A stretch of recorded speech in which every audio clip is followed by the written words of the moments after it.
चेतन जग जीव जत सकल राम में जानी। बंदौ सबके पद कमल सदा जोरि जुग पानी। सियावर रामचंद्र भगवान की जय। श्री हनुमान जी महाराज की जय। श्री गणेश जी महाराज की जय। श्री गुरुदेव भगवान की जय। श्री उमापति महादेव जी की जय। श्री सरस्वती मैया की जय। श्री गंगा मैया की जय। यमुना मैया की जय। नर्मदा मैया की जय। सरयू मैया की जय। श्री वृंदावन धाम की जय। श्री वृंदावन बिहारी लाल की जय। श्री तुलसीदास जी महाराज की जय। श्री लक्ष्मीपति भगवान की जय। सब संतन की जय। सब भक्तन की जय। जय जय श्री सीताराम। जय जय श्री सीताराम।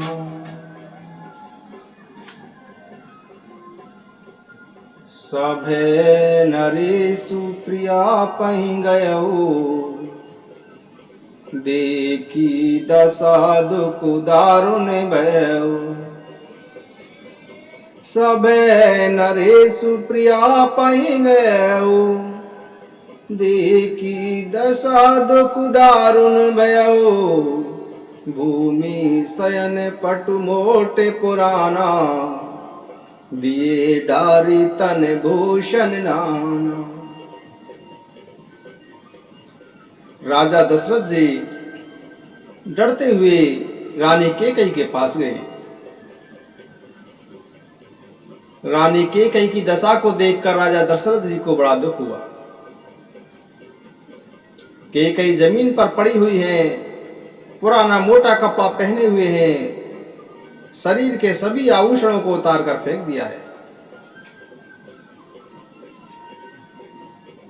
राजा दशरथ जी ने जब रानी कैकेयी की यह दशा देखी तो राजा दशरथ जी कहने लगे कि हे सुमुखी, हे सुलोचनी, हे कोकल बहनी, हे गजगामिनी, मुझे अपने क्रोध का कारण तो बताओ।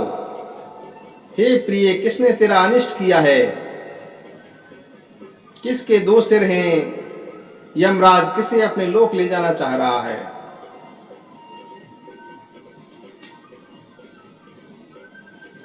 राजा दशरथ जी कहते हैं कि हे प्रियतम,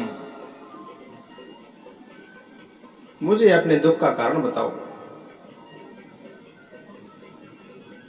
यह सुनकर और मन में राम जी की सौगंध पर विचार कर मंद बुद्धि कैकेयी हंसती हुई उठी और गहने पहनने लगी।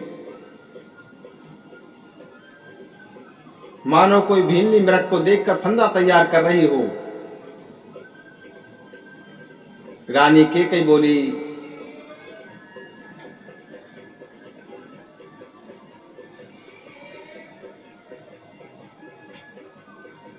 कि हे प्रियतम, आप मांग मांग तो कहा करते हैं, पर आप देते लेते कुछ भी नहीं है। आपने 2 वरदान देने को कहा था, उनके भी मिलने में मुझे संदेह है। इस पर राजा ने हंसकर कहा कि अब मैं तुम्हारा मर्म समझा। मान करना तुम्हें परम प्रिय है, तुमने उन वरों को धरोहर रखकर फिर कभी मांगा ही नहीं। और तुम जानती हो कि मेरा भूलने का स्वभाव है, इसीलिए मुझे वह प्रसंग याद भी नहीं रहा। मुझे झूठ मूठ का दोष मत लगाओ। तुम चाहो तो 2 के बदले 4 वर मांग लो। रघुकुल में सदा से यह रीति चली आई है कि प्राण भले ही चले जाएं पर वचन नहीं जाता। रघुकुल रीति सदा चली आई, प्राण जाहु बरु बचन न जाई। नहीं असत्य सम पातक पुंजा, गिरी समय होई की कोटि की गुंजा। सत्य मूल सब सुकृत सुहाए, वेद पुराणे विदित मनु गाए। तेहि पर राम शपथ करियाई, सुकृत स्नेह अवध रघुराई। बात दृढ़ाई कुमति हसी बोली, कुमत कुबिहग कुलह जन खोली। रानी कैकेयी कहती है कि आप मांग मांग करते हो पर देते नहीं। इस पर राजा कहते हैं कि आप जो चाहो वो और मांग लो। रघुकुल में रीति चली आ रही है कि प्राण भले ही चले जाएं पर वचन नहीं जाता।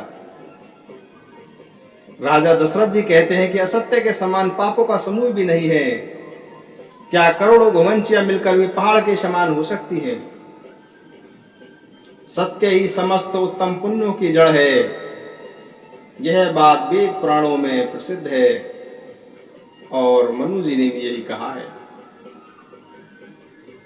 उस पर मेरे द्वारा श्री राम जी की शपथ मुंह से निकल पड़ी है। श्री रघुनाथ जी मेरे पुण्य और स्नेह की सीमा है। इस प्रकार बात पक्की करा के कैकेयी हंसकर बोली, मानो उसने बुरे विचार रूपी दुष्ट पक्षी को छोड़ने के लिए उसकी आंखों पर की टोपी खोल दी हो।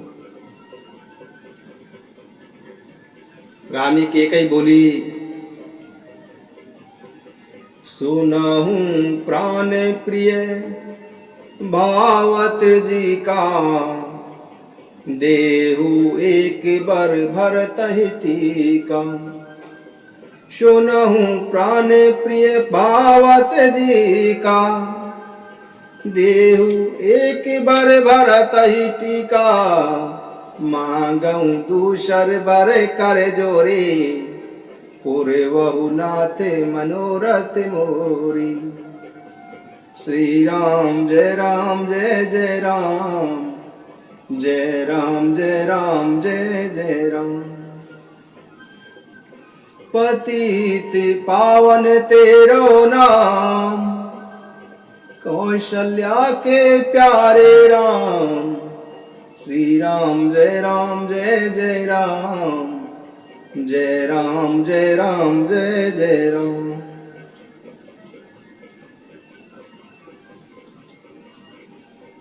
कैकेयी बोली कि हे प्राणनाथ,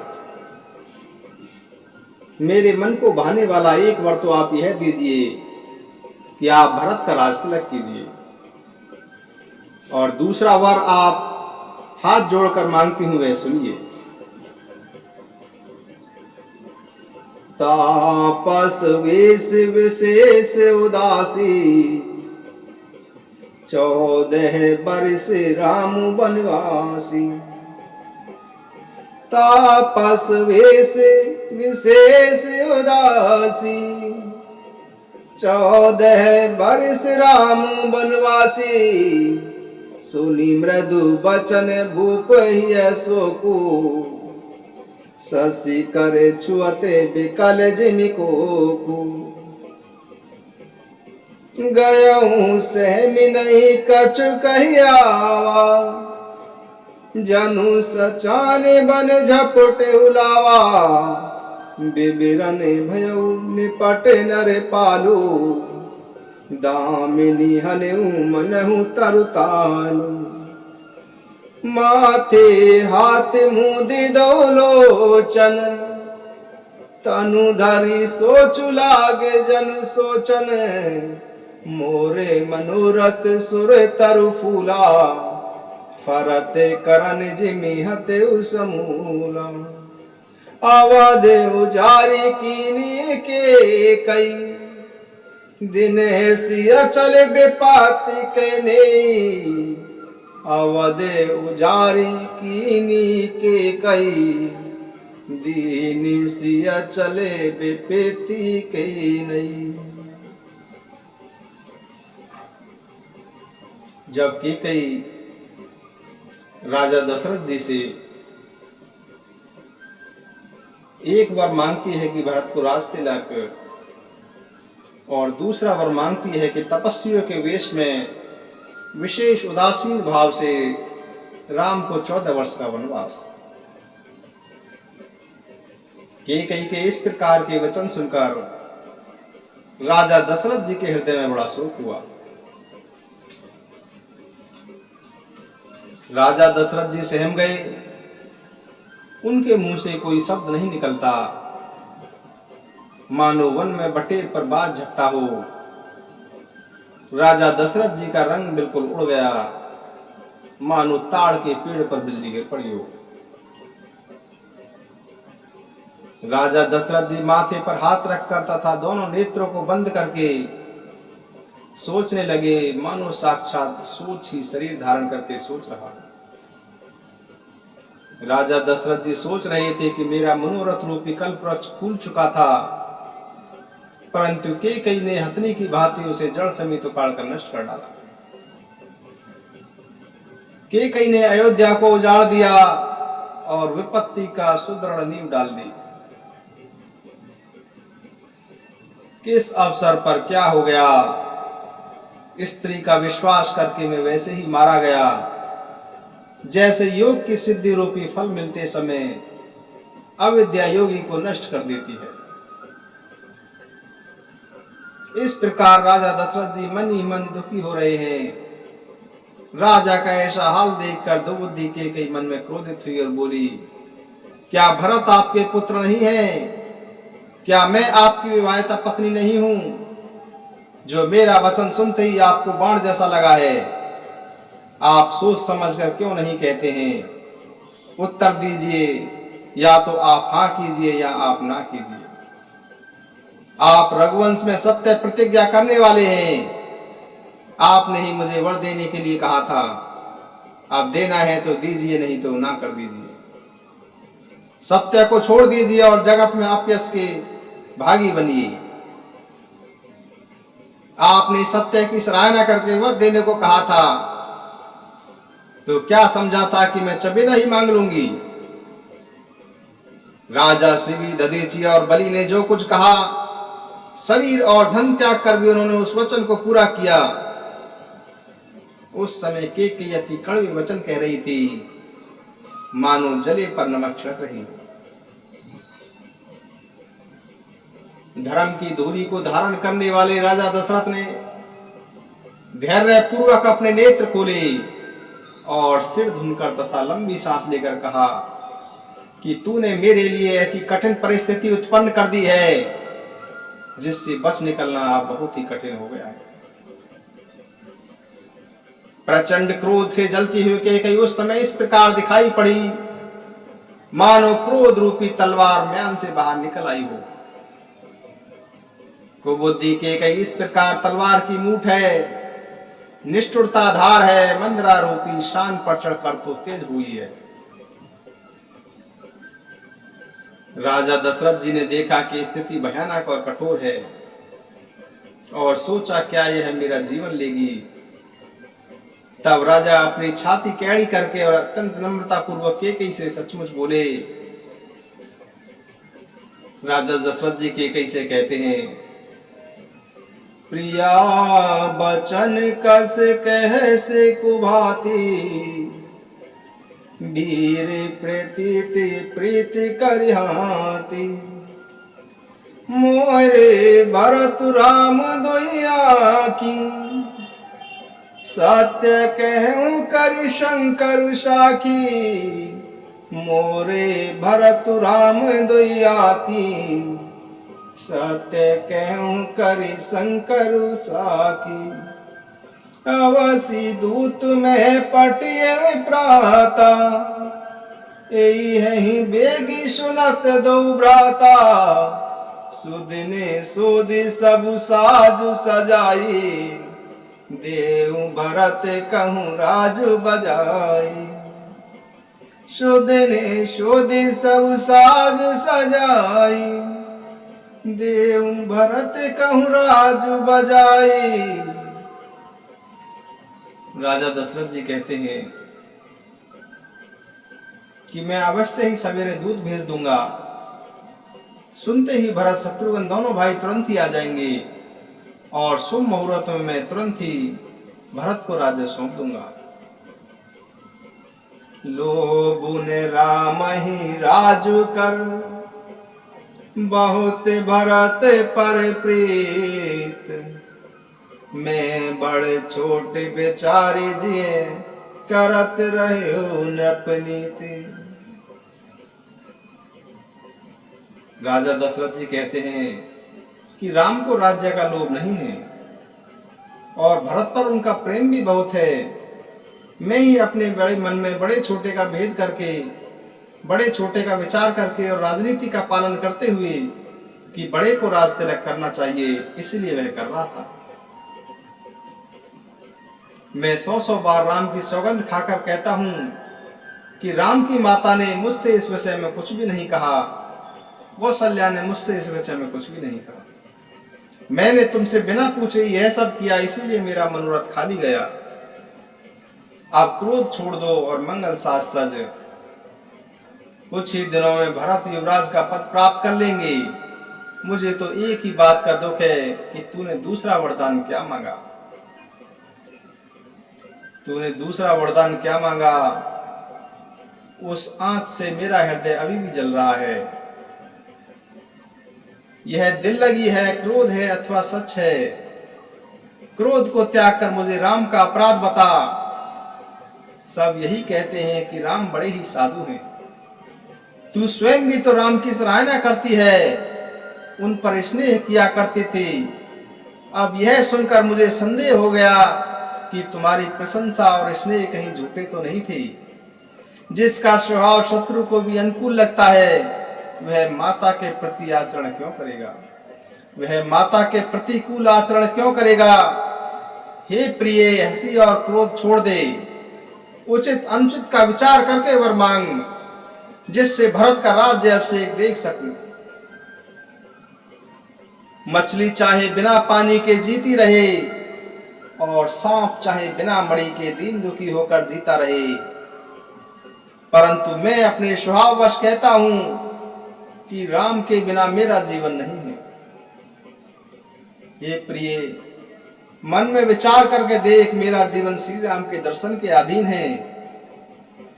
राजा के ऐसे कोमल वचन सुनकर के कई इस प्रकार जल उठी मानो अग्नि में घी की आहुतियां डाल दी हो। के कई बोली, कही करहूं किन कोटि उपाया, इहान लागहि राउरी माया।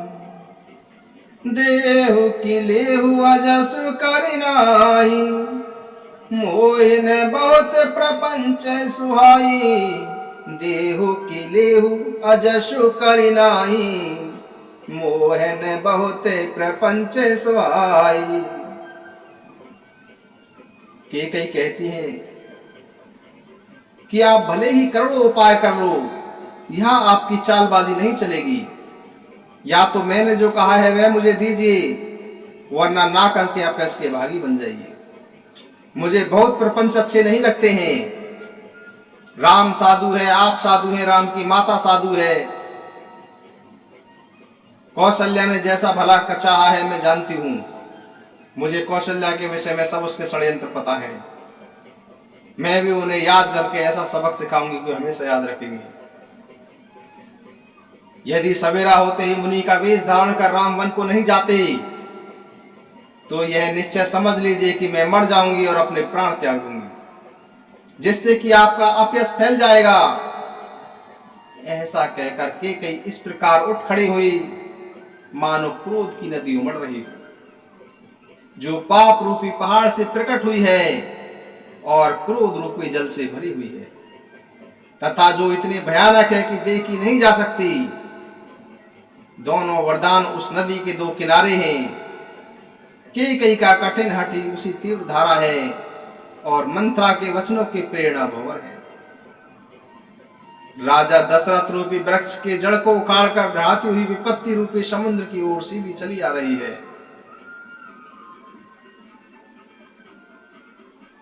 राजा दशरथ जी ने समझ लिया कि वास्तव में बात सच्ची है। स्त्री के बहाने मृत्यु ही मेरे सिर पर नाच रही है। फिर राजा ने केकई के चरण पकड़कर तथा उसे बिठाकर केकई से विनती की कि तू सूर्य कुल रूपी वृक्ष के लिए कुल्हाड़ी मत बन। तू मेरा मस्तक मांग ले, मैं तुझे अभी दे दूंगा, पर राम के विरह में मुझे मत मार। जैसे भी हो तू राम को रख ले, नहीं तो तेरी छाती जीवन भर जलेगी। राजा व्याकुल हो गए। राजा दशरथ का शरीर शिथिल पड़ गया, मानो हथनी ने कल्प वृक्ष को उखाड़ फेंका हो। राजा दशरथ का कंठ सूख गया, मुंह से कोई बात नहीं निकल रही है, मानो बिना पानी के मछली तड़प रही हो।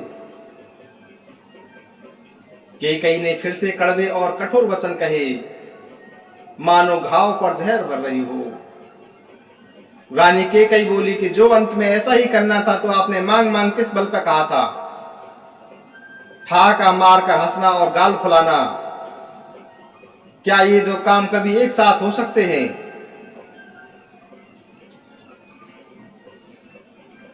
दानी भी कहना और कंजूसी भी करना, क्या इस प्रकार का क्षेम कुशल भी रह सकती है? अब आप या तो अपनी प्रतिज्ञा छोड़ दीजिए या धैर्य धारण कीजिए। यूं असहाय स्त्री की भांति आप विलाप मत करिए। सत्य व्यक्ति के लिए तो शरीर, स्त्री, पुत्र, धन और पृथ्वी सब तिनके के बराबर होते हैं। केकई के मर्म भेदी वचन सुनकर राजा बोले कि तू जो चाहे कहे, तेरा कुछ भी दोष नहीं है। मेरा काल मानो तुझे पिशाच होकर लग गया है, वही तुझसे यह सब कुछ कहलवा रहा है। भरत को भूल कर भी राजपद नहीं चाहते,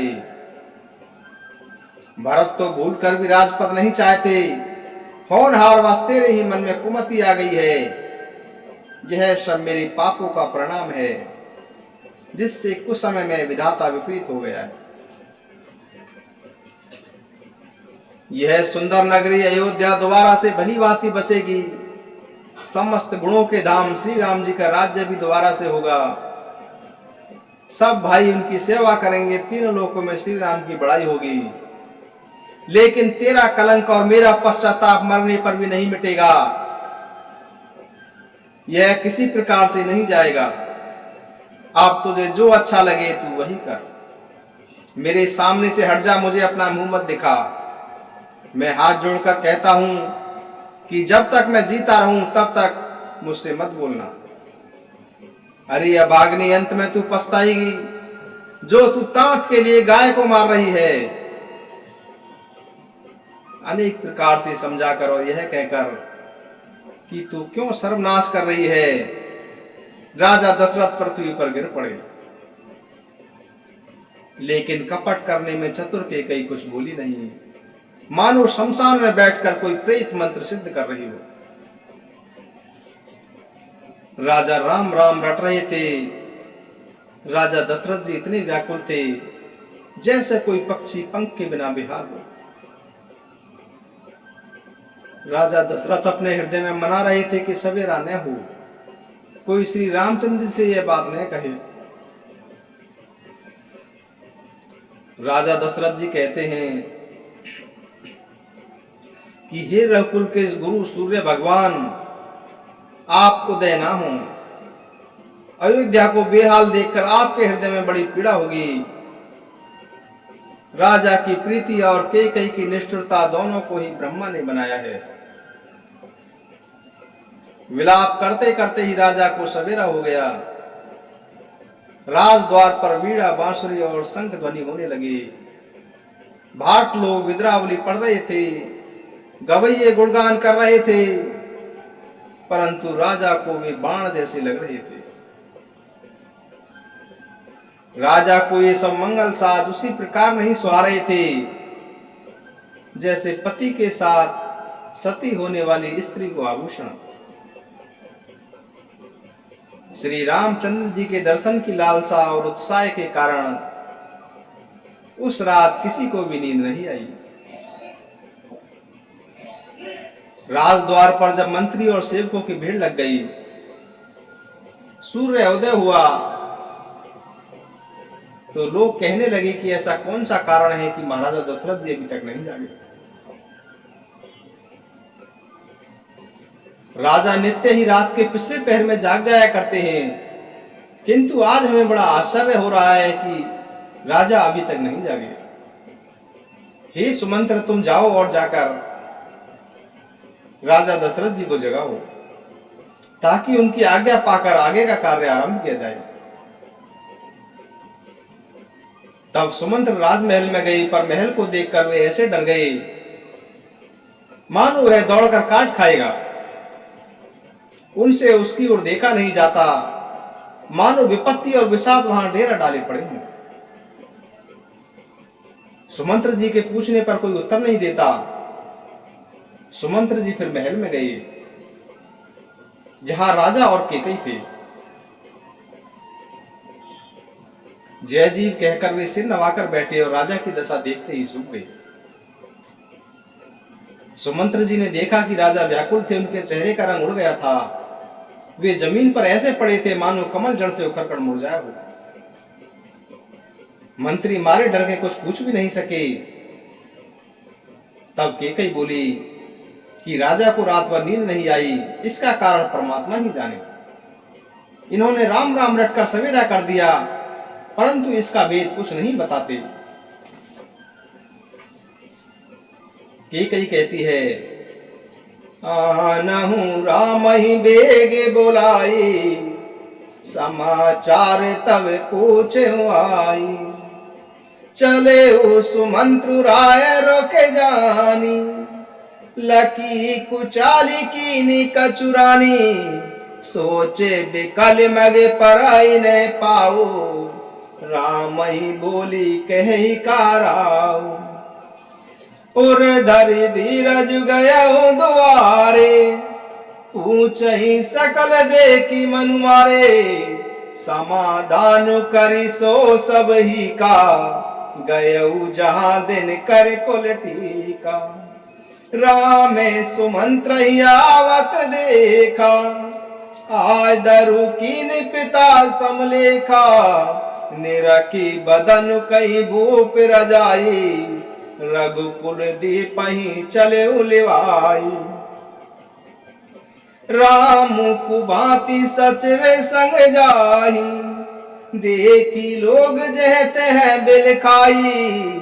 सु कहीं अदर जरई सब अंगू, मनहु दीन मन ही ने भुअंगू।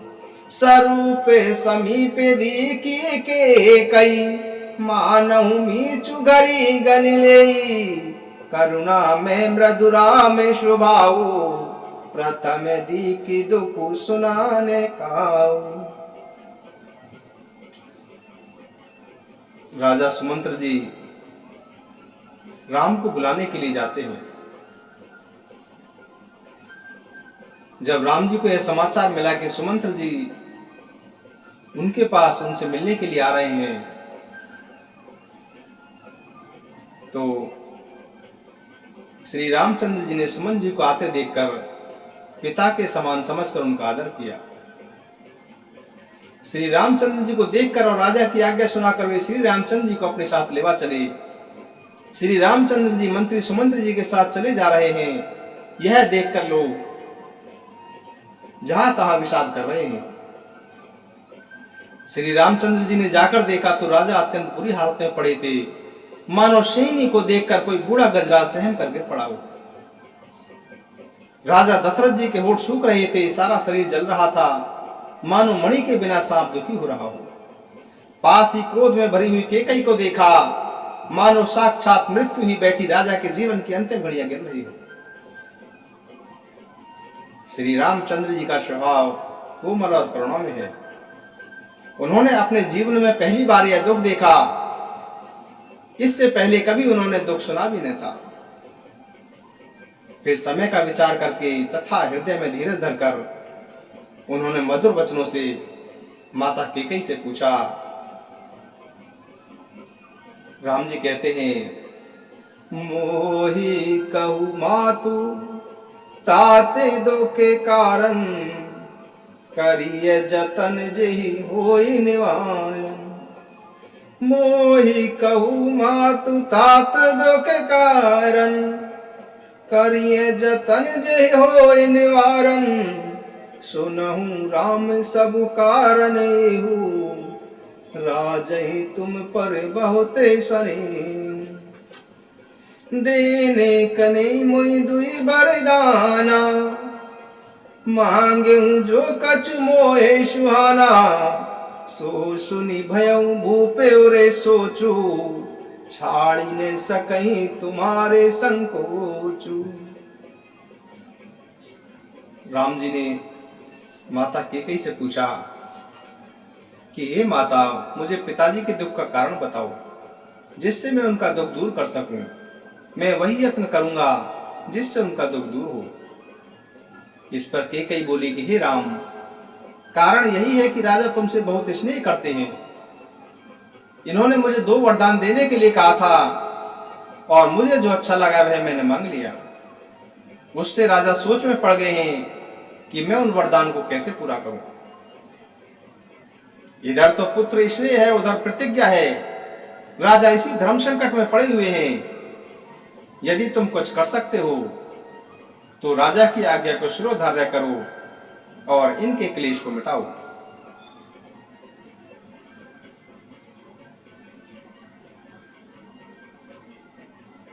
कैकेयी बेधड़क बैठी ऐसी कड़वी बातें कह रही थी, जिसे सुनकर स्वयं कठोरता भी अत्यंत व्याकुल होती।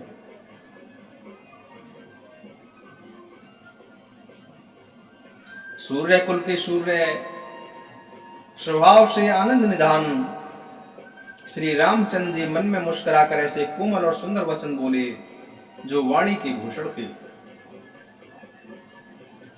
श्री रामचंद्र जी बोले, सुनु जननी सोई सुत बड़ भागी, जो पितु मातु बचन अनुरागी।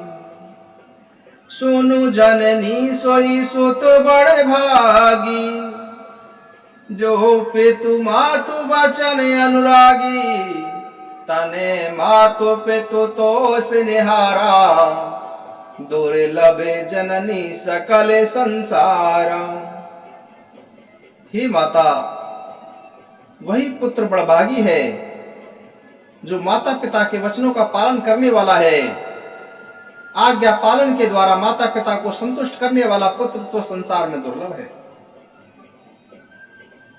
वन में विशेष रूप से मुनियों का विलाप होगा, मन में विशेष रूप से मुनियों का मेरे साथ मिलाप होगा। इसमें मेरा सभी प्रकार से कल्याण है। फिर पिताजी की आज्ञा और तुम्हारी सम्मति भी तो है। भरत को राज्य मिल जाएगा। आज विधाता सब प्रकार से मेरे अनुकूल है। यदि ऐसे काम के लिए भी मैं वन को न जाऊं तो मूर्खों के समाज में सबसे पहले मेरी गिनती करनी चाहिए। जो कल्प वृक्ष को छोड़कर अन्न की सेवा करते हैं, जो अमृत को त्याग कर विष मांगते हैं, हे माता, तो मन में विचार कर देखो, वे मूर्ख भी ऐसा प्राप्त अवसर कभी न चुकेंगे। हे माता, महाराज को अत्यंत व्याकुल देखकर मुझे विशेष रूप से एक ही दुख हो रहा है कि एक छोटी सी बात के लिए आपने पिताजी को इतना दुख दिया। हे माता, मुझे इस पर विश्वास नहीं होता, क्योंकि महाराज तो बड़े ही धीर और गुणों के समुद्र हैं। अवश्य ही मुझसे कोई बड़ा अपराध हो गया होगा, जिसके कारण महाराज मुझसे कुछ नहीं कहते। तुम्हें मेरी सौगंध है माता, तुम सच सच कहो। श्री रामचंद्र जी के ऐसे सीधे वचनों को भी दुबुद्धि की कई टेढ़ा ही मान रही थी, क्योंकि जल समान ही होता है, परंतु जो उसमें टेढ़ी चाल से ही चलती है। कैकेयी श्री रामचंद्र जी की सहमति पाकर हर्षित हो गई और कपटपूर्ण इसलिए दिखाकर बोली कि तुम्हारी शपथ और भरत की सौगंध है, मैं राजा के दुख का दूसरा कोई भी कारण नहीं जानती। हे तात, तुम माता पिता का अपराध कर सको, यह संभव ही नहीं है। तुम तो माता पिता और भाइयों को सुख देने वाले हो। तुम जो कुछ भी कह रहे हो वह सब सत्य है। तुम माता पिता के वचनों के पालन में तत्पर हो। मैं तुम्हारी बलिहारी जाती हूं। तुम पिता को समझाकर वही बात कहो जिससे बुढ़ापे में इनका अपयश न हो। जिस पुण्य ने इन्हें तुम जैसे पुत्र दिए हैं उसका निरादर करना उचित नहीं है। कैकेयी के मुख से ये शुभ वचन ऐसे लगते हैं जैसे मगध देश में आ गया आदि तीर्थ। जैसे मगध देश में गया आदि तीर्थ। श्री रामचंद्र जी को माता कैकेयी के सब वचन ऐसे अच्छे लगे जैसे गंगा जी में जाकर अच्छे बुरे सभी प्रकार के जल शुभ हो जाते हैं। इतने में दशरथ जी की मूर्छा दूर हुई और उन्होंने राम राम कहकर करवट ली। तब मंत्री ने श्री रामचंद्र जी का आना कहकर समय के अनुसार विनती की। जब दशरथ जी ने सुना कि श्री रामचंद्र पधारे हैं तो उन्होंने धैर्य पूर्वक अपने नेत्र खोले। मंत्री सुमंत्र जी ने संभाल कर उन्हें बिठाया। तब उन्होंने श्री रामचंद्र जी को अपने चरणों में प्रणाम करते देखा। स्नेह से विकल दशरथ जी ने रामचंद्र जी को इस प्रकार अपने हृदय से लगा लिया मानो सांप ने अपनी खोई हुई मणि फिर से प्राप्त कर ली हो। श्री राम जी को देखते ही रह गए। उनके नेत्र से आंसुओं की धारा बहने लगी। शोक व सोने के कारण राजा कुछ नहीं कह सके। वे बार बार श्री रामचंद्र जी को हृदय से लगाते और मन में ब्रह्मा जी को मनाते कि जिससे श्रीनाथ जीवन को न जाए। फिर महादेव जी का स्मरण करके उनसे निहोरा करते हुए बोले कि हे सदाशिव, आप मेरी विनती सुनिए। आप शीघ्र ही प्रसन्न होने वाले और मुंह मांगा वर देने वाले हैं। अतः मुझे अपना दीन सेवक जानकर मुझे मेरे दुख को दूर कीजिए। आप सबके हृदय में विद्यमान हैं। आप श्री रामचंद्र जी को ऐसी बुद्धि दीजिए जिससे वे मेरे वचन को त्याग कर तथा शील और स्नेह को छोड़कर घर में ही रह जाए। चाहे जगत में मेरा अपयश हो, मेरा सुयश नष्ट हो जाए, चाहे मैं नरक में गिरूं अथवा स्वर्ग मुझे ना मिले, चाहे मैं अनेक प्रकार के दुख प्राप्त करूं, पर श्री रामचंद्र जी मेरी आंखों से ओट न हो, मेरी आंखों से दूर ना जाएं। राजा मन ही मन इस प्रकार विचार कर रहे थे, कुछ भी बोलते नहीं थे। उनका मन पीपल के पत्ते की भांति डोल रहा था। श्री रघुनाथ जी ने पिता के प्रेम को जानकर और यह अनुमान करके कि माता फिर कुछ कहेंगी तो पिताजी को दुख होगा, देश काल और अवसर के अनुकूल विचार कर वे विनीत वचन कहे कि हे तात, मैं कुछ कहता हूं, यह मेरी खिड़ाई है। इस अनिश्चित को मेरा बालपन समझकर ही मुझे क्षमा कीजिएगा। इस तुच्छ बात के लिए आपने इतना दुख उठाया, मुझे किसी ने पहले यह बात क्यों नहीं बताई। आपको इस दशा में देखकर मैंने माता से पूछा, उनसे ही सारा प्रसंग सुनकर मेरे समस्त अंग शीतल हो गए हैं। हे पिताजी, इस समय स्नेहवश होकर सोच करना छोड़ दीजिए और हृदय में प्रसन्न होकर मुझे आज्ञा दीजिए। यह कहते हुए श्री रामचंद्र जी पुलकित हो गए। फिर प्रभु श्री रामचंद्र जी बोले, धन्य जन्म जगती तलतासु, पिता ही प्रमोदु चरित सुनि जासु। चारि पदारथ कर तल जाके, प्रिय पितु मातु प्राण समझाके। चारि पदारथ कर तल ताके, प्रिय पितु मातु प्राण समझाके। श्री राम जी बोले कि इस पृथ्वी पर उसका जन्म धन्य है जिसके चरित्र सुनकर पिता को आनंद हो, जिसे माता पिता प्राणों के समान प्रिय हैं। अर्थ धर्म काम और मोक्ष ये चारों पदार्थ उसकी मुट्ठी में रहते हैं। आपकी आज्ञा का पालन करके और जन्म का फल पाकर मैं शीघ्र ही लौट आऊंगा, अतः कृपया आज्ञा दें। इसके बाद माता से विदा मांगकर तथा पुनः आपको प्रणाम करके वन को चला जाऊंगा। ऐसा कहकर श्री रामचंद्र जी वहां से चल दिए। राजा ने शोकवश कोई उत्तर नहीं दिया। यह अप्रिय बात पूरे नगर में इतनी जल्दी फैल गई मानो डंक मारते ही बिच्छू का विष सारे शरीर में चढ़ गया हो।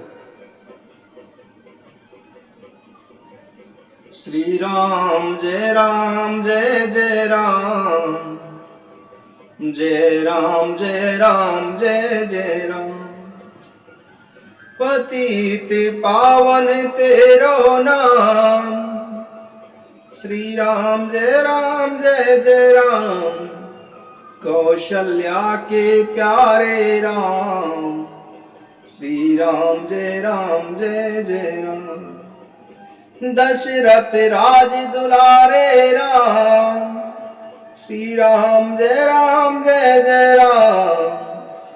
भक्तों के रखवारे राम, जय राम जय जय राम।